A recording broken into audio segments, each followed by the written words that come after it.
Hey guys, Preston here. Welcome back to another video. This is the Steelers vs. Cardinals reaction / recap. Sorry it took so long this time. I usually try to get them out that Monday or Tuesday afterwards. So Thursday this time, but oh well.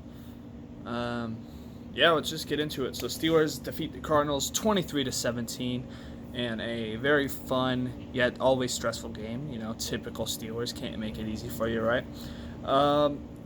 I guess we'll dive right in. We'll give team stats real quick. Offense, actually, this might have been the best the Benless offense has looked this year. 23 points isn't a lot for most offenses, but it is above our average per game, right? So, and we scored on our first drive, which is a rarity. It was a field goal, but points nonetheless, right? This Boz has been consistent all year, so shout out to him. Total, like I said, we put up 135 passing yards and 140 rushing yards, and I want to mainly need to focus on the rushing yards because that's a pretty common theme with us. If we run over 100 yards, we are way more likely to win that week's game. And so we got 140 yards this time, but from a lot of different sources. I don't even think anyone had 60 rushing yards, let alone anything above that. Yeah, we were 1 for 4 in the red zone, though, which is still a problem. The red zone percentage needs to get better. We don't make it there that often, and when we do, we got to be able to capitalize better than what we did. Yeah, so, sorry, like I said, I have stats on my TV and my tablet thing next to me, just so you know where I'm looking when I'm looking off to the distance or whatever. Breaking down the offense, we'll start with the quarterback play. Devlin Hodges had a very solid game, a very, very good game. The yards numbers aren't, you know, they're not crazy, but like this is an undrafted rookie, right? He basically played lights out, minus the one fumble thing he had, but that ball went out of bounds, so we got saved from it. He was 16 of 19 with an 84% completion percentage. That's a great. It's hard to have 84% completion percentage in a game. 16 of 19 is perfect. That means he's making the throws he needs to, right? He's moving the ball decently. 152 yards, like I said, not great, but you're moving the ball when you need to, right? And only completing 3 passes is very impressive, considering I believe a couple of those were on pass interference calls. He had a touchdown, and he didn't throw a pick this game, which is perfect. We almost thought the turnover streak would end, but of course we had Benny Snell and our punter. That's a fun play. I'll get to that a little bit later. He had a passer rating of 117.5, so like I said, this is Hodges' best game so far. You know, it's still not, multiple touchdowns would have been beautiful, but you really got to have based off expectations that we should have, he had a very good game. Didn't turn the ball over and didn't really throw a lot of incompletions. Rushing-wise, Benny Snell and Kareth White were both our leading rushers, tied with 41 yards. The difference is it took Snell 16 carries to get 41 yards compared to Kareth White's 5. Kareth White has been a very undervalued signing, I'd say. I'm going to be honest, I was kind of skeptical when we signed him. I had no idea who he was, really. The young kid coming out of Florida Atlantic, still a rookie. But him and Deon Cain have actually contributed right out the gate. And Kareth White is looking like he's competing for snaps. He's been running better than Jalen Samuels has with a similar role. So I'd keep an eye out for that. There's a chance Samuel's snaps might start to be limited. I mean, they gave Samuels 2 more carries than White, and Samuels only had 16 yards compared to Kareth's 41. So that's something to keep an eye on, especially with Connor coming back. This running back rotation might change a bit, but I'd look towards White and Snell getting carries. If it was up to me, I'd make sure those guys get carries. Samuels, I'd utilize. He's still a valuable asset. I'd utilize him more in the passing game if we need to. Deontay Johnson had a rush too. So, it was a great rush. The reverse, but that wasn't. Yeah, we had a reverse that went for 16 yards. The other reverse was a beautiful pass play, but I'll get into that later once I get to Deontay, who obviously had a stellar game, and I'll talk about that a little more detail in a minute. Our second leading rusher was our quarterback, which is something you do not see often with the Pittsburgh Steelers, and it's another reason why Duck is a better option than Mason Rudolph.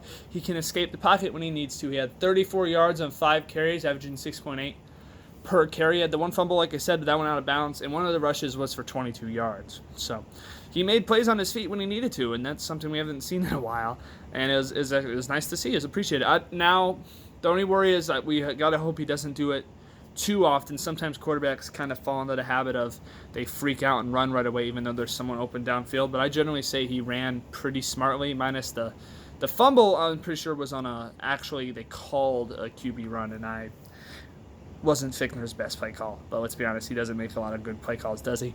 Like I said, I already brought up Samuels, 16 yards and 7 carries.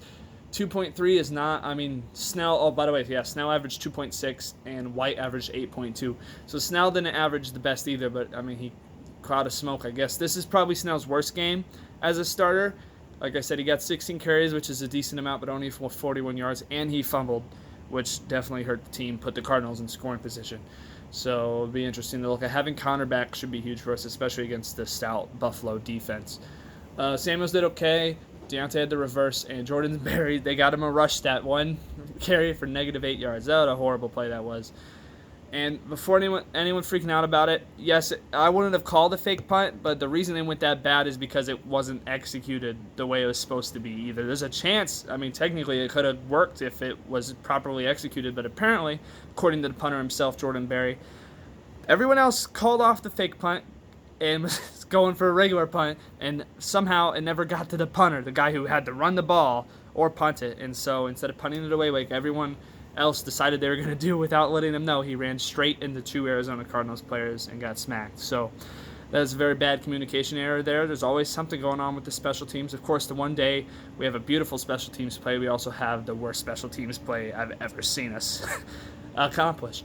All right, time for receiving. This is where my offensive player of the game comes in, and that is Deontay Johnson. He made plays every time he needed to. Every time we called his number, he was there and he was making a play. The punt return touchdown, I guess technically isn't on offense, but I'm going to count it anyways. He had a great punt return touchdown. First one since Antonio Brown did it in 2015. It was at 80 plus yards, and it was just a beautiful thing, and we got a spark on special teams, which is crazy. Definitely helped us win this game. Then actual receiving-wise, he had 6 receptions for 60 yards and a touchdown. He caught pretty much everything that went his way. He had that crazy catch where it was a bubble screen that wasn't blocked great by James Washington, which is rare because he usually blocks pretty well. But he reversed field and almost got into the end zone on that play. That was just really showing that Johnson came out the ball this week. I think he got some criticism, and he was probably talked to last week based off kind of had a rough performance against the Browns, including that pick where it looked like he kind of gave up on the play entirely. He showed that he wasn't giving up this game, and he had his best game of the season so far. So he is my player of the game. He had a great game. James Washington, I want to give him credit too. He's definitely quieter than you would imagine, considering his last couple performances. He's been our best receiver, I'd say. He has 4 receptions for 33 yards, but he caught pretty much every ball that went to him, and like I said, I'm pretty sure he drew multiple pass interference calls. So obviously his reception yards would have been a lot higher if you factored in those interference calls in the catches. He definitely have a real good game too. But drawing pass interference calls is a great thing too. It may not help his stats, but it definitely helped the team, helped move the ball. So you got to give him credit there. Teams are starting to worry about James Washington. He's proven he's a real threat down there. And it'll be huge for when Juju comes back, because Juju and James Conner practiced yesterday, I believe. And so you plug Juju in there again. If they double him, Washington and Johnson have gotten valuable experience, so they're real threats now too. And it's going to be fun to see what teams do, if they're going to respect Juju and double him still, or if they're going to finally respect the other receivers, and maybe they won't be able to double anyone. Either way, I think the receiver core is better off now. With Juju, they'll be better. Maybe... Honestly, part of him being out might have actually helped us in the long run, because it's got some of these other guys valuable experience. Deon Cain, again, is doing his thing where he gets one big catch every game now. It's pretty much one catch only, but he catches the ball that's thrown to him, and this time it's for 22 yards. He's having a quiet season with us, but he's doing very well. He's only been here a couple weeks, same with Kareth White, but he's definitely earned that number 4 receiver spot, because Tevin Jones is okay, and Johnny Holton is not a receiver. He's a very good special teams player, but he's a garbage receiver, and it still annoys me to see him out in the field on some of these plays. When they only have one receiver out there, even for the run plays, it drives me crazy that it's Holton. Put Kane out there, who's proven he can run deep if you want to do a lower-tiered receiver, or heck, if you want blocking, you put James Washington out there, and he can be a deep threat. Just anyone but Holton. I really don't understand why they're still doing that. Vance McDonald only had 1 catch for 3 yards. He went out with a concussion, or only 2 injuries this game. James with the concussion and Samuels with the groin. They both did not practice Wednesday, which means it's probably unlikely either of them will play against Buffalo. But luckily, it sucks for Vance. It's going to suck for us. But if we're being honest, We really only use our tight ends for blocking, so we just got to hope Gentry can block decent because it's not like Fickner gets these tight ends involved too often. And with Samuels, it sucks a bit, but like I said, Kareth White's been playing better than him, and we should have James Conner back, so we probably won't miss him too much next week against Buffalo. Trey Edmonds had 1 carry for 7 yards. It's a good job. He's been kind of limited. They haven't been giving him snaps as much. He had the one decent game, but it really shows that we kind of have a balanced running back core right now, and we can rotate in as we please. I'd look to play Trey at fullback a bit more. He seems like a capable blocker, and obviously with Rosie Nix out, he'd be a good fullback option for us. I'm not sure how often we'll use him for that, but that's probably where he's best suited at the moment. Oh, sorry, that was Trey's receiving, 1 catch for 7 yards. And Samuel's had 2 catches for 18 yards, so he still did pretty decent in the passing game. I think he was the first catch of the game, got us the first down. So overall, I mean, it's not a bad game. No one had crazy receiving numbers, but they did their jobs and they made catches when they needed to. The defense had 4 sacks. I count 5, and I'm pretty sure most places have counted 5, but they didn't credit one of the sacks. It's an interesting thing. I wonder if they're ever going to work it out or figure it out. 3 picks, which is amazing. I know Kyler Murray's a rookie, but he only thrown 6 picks all season coming into this game, and we get 3. Joe Hayden balled out, had 2 picks, including the game sealer. Once again, he's hot. He's the hot hand now from Minka to Joe. And TJ Watt had a pick. TJ Watt's sack streak was snapped because he had no sacks this game, but he got consistent pressure and he had an interception. So, to me, he's still Defensive Player of the Year. I think to most people, they should probably realize he is a beast this season, and it's hard to deny that. Bud the Stud did his thing too. If we're going on defense now, we only gave up, like I said, 165 passing yards, less than 100 rushing yards against 71, which is big. Our rush defense has had some inconsistencies, but it'll be huge if they play like this next week, considering that Buffalo has they're one of the top 10 teams rush-wise, and they're not as good passing, so they'll probably try to run it all over us. Hopefully we can be stout in that department. Our tackle leaders, we had 3 different people with 7 tackles. We had guys all over the field. Mark Barron had a good game today. And I mean, I've given him crap before, but he had a good game. He had 7 tackles, a tackle for a loss, and a sack. He had a solid game. I don't think he got exposed too much. One of his better games so far as a Steeler. Terrell Edmonds and Steven Nelson also had 7 tackles. Our tackles for loss leaders, we had Bud Dupree with 3 of them. He was all over the field. One of those is a sack, and he should get credited with it, but they didn't give it to him. So on the actual stat sheet, he has 1 sack, but he should have 2. So Bud balled out again, like always. It's nice to see. Tackle for loss leaders said Bud had 3, and then at 1 was Barron, Edmonds, Vince Hayward, TJ, and Minka. They all did good. Minka has been quiet since the Rams game. He's kind of, he's kind of disappeared.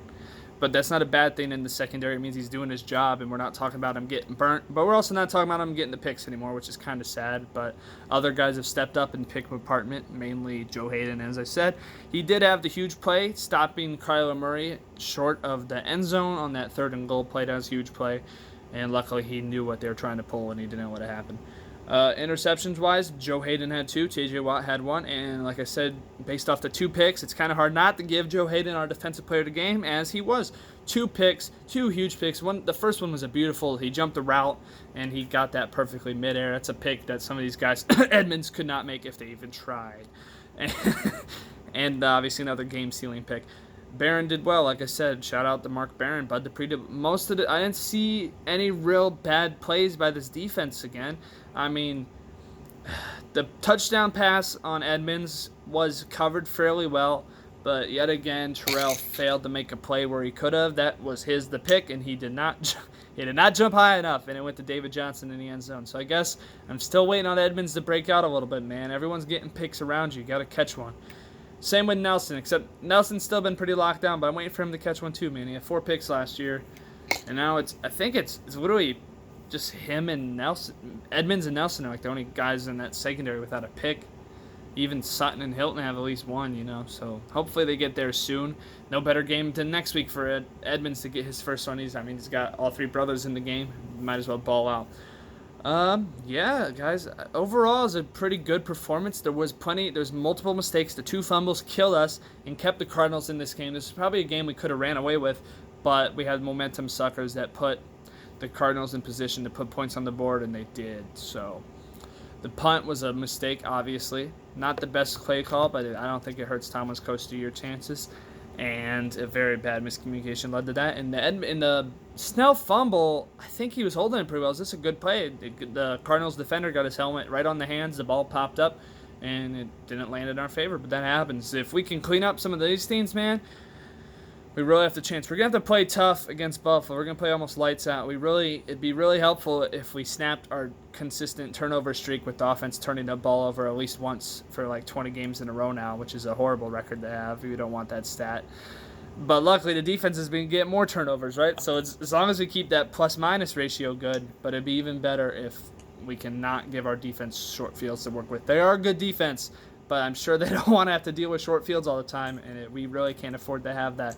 Hodges is looking better and better every week. Let's just hope he can keep developing. So the only regret of the season is we didn't have him in sooner. But, hey, what are you going to do? He's in there now. I think this team is playing very well as a unit. They seem to, there's a lot of good chemistry in this team, and I know some people still want Bell and Brown back, but I will say the chemistry without them has actually been pretty big part of this team's success at the moment. And, I don't know, we'll look to improve. Big game coming up. Let's just see how it goes. All right, guys, thank you for watching. Let me know what your thoughts were about this game. If you agree with my players of the game. If you have anyone who you thought did a bad job, I should have mentioned, because I really couldn't think of anyone. Maybe Pouncey, because, I should mention offensive line a little bit. They didn't do the best today. I mean, not today, but in the game. Duck got pressured a lot. I think he got sacked at least 3 times, and Pouncey had multiple bad snaps again. I don't know what's going on with Pouncey snapping. I love the guy, and he's a real leader in this team, and that's kind of why he's still valuable to us, but he is snapping bad. I mean, Finney did a way better job snapping the ball when he was the starter for 2 weeks. So I hope he can get that figured out and hope the offensive line can really play to its potential, because getting Duck sacked that many times is kind of unacceptable, for being honest, especially against this Cardinals defense. Although I will say their best player on defense is Chandler Jones. I'll give him some credit there. Chandler Jones is very tough to handle. Either way, good game. Got the job done. Punt return touchdown was huge. That was a play of the game for sure. Let me know, like I said, let me know who you think was the least valuable player of the game, and if you agree with my players of the game. If you have anyone different, anyone else you want to shout out or critique, feel free to comment below. I'll answer. We can discuss if you'd like. I got nothing else to do. So, all right, thank you guys for watching. This is Game Anderson signing out. I'll see you guys later. Stay tuned for next week's Sunday night game against the Bills. We're wearing the color rush, like I hoped. We are undefeated in the color rush, so hopefully we can keep the streak going. Let's go take a dub from Buffalo. All right, see you guys.